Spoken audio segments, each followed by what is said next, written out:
Minamahal na kapatid, 75 taon na po ang nakakaraan. Sa araw na ito ay itinagda ng dating Arsobispo ng Maynila, Arsobispo Gabriel Reyes, na ang lugar na ito ay magkaroon ng parokya at ang parokya ay pinangalan ng Sagrada Familia. Kaya nga po ang araw na ito ay araw ng pasasalamat at pumupuri sa Diyos dahil ito ang birthday ng ating parokya dito sa San Andres Bukid.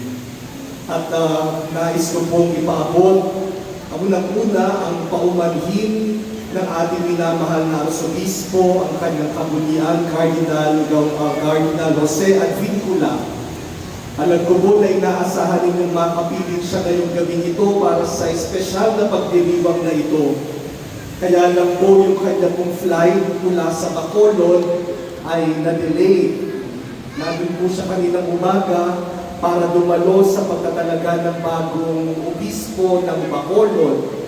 At dapat po darating sana yung kanyang flight dito sa Maynila ng mga 3:30. Kaya lang na-delay yung flight at ang bagong schedule ng kanilang pag-alis ng Bacolod ay pasado alas 5. Kaya baka ngayon po ay nasa himpapawid pa, sana si Cardinal Advincula kasama na rin ang Apostolic Nuncio.